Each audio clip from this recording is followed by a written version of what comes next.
1992ல இருந்து 2025 அதாவது இப்ப வரைக்கும் கான்ஸ்டன்ட்டா கிரிட்டிசைஸ் பண்றது எல்லாரும் என்னன்னா, ரஹ்மான் சார் யூஸ் பண்ற டெக்னாலஜினால தான் மியூசிஷியன்ஸுக்கெல்லாம் வேலை குறைஞ்சு போச்சுன்னு, இன்னும் பழைய பாட்டையே கூவி பார்த்துட்டே இருக்காங்க.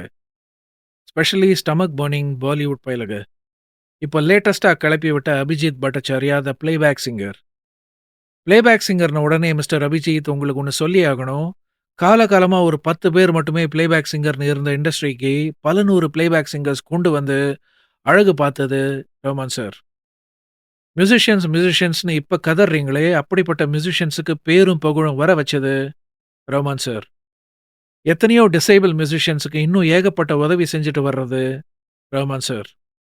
சன்ஷைன் ஆர்கெஸ்ட்ரான்னு கம்ப்ளீட்லி அண்டர் பிரிவிலேஜ் பசங்களுக்கு வேர்ல்ட் கிளாஸ் ஆர்கெஸ்ட்ரல் ஸ்டேஜ்ல வாசிக்கும்படியான திறமை அவங்க வாழ்க்கைய உயர்த்தி, அமெரிக்கால யுஎன்ல அவங்கள வாசிக்க வச்சு அழகு பார்த்தது ரஹ்மான் சார்.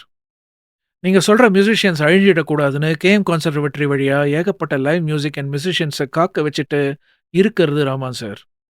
துபாயில கம்ப்ளீட்லி ஃபீமேல் ஆர்கெஸ்ட்ராவ ஆரம்பிச்சு, லைவ் மியூசிக்கோட வேல்யூவ ரோஜால இருந்து இன்னி வரைக்கும் மட்டும் இல்ல, இன்னும் ஃபியூச்சரிஸ்டிக்காவும் எப்படி மியூசிஷியன்ஸோட லைஃப மேம்படுத்தலாம்னு இருக்கிறது, உங்க ஸ்டைல்ல சொன்னா ரஹ்மான் சார்.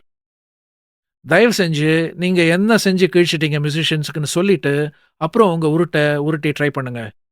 முடியல. டெக்னாலஜி எங்கேயோ போயிட்டு இருக்கு. அத தள்ளி வச்சா ஒருத்தனும் இனிமே எதையுமே செய்ய முடியாது. So good luck. Keep winning. எங்க ஆள் will keep winning. Not just musically but also the hearts of many a million fans and musicians across the globe. Jai ஹோ!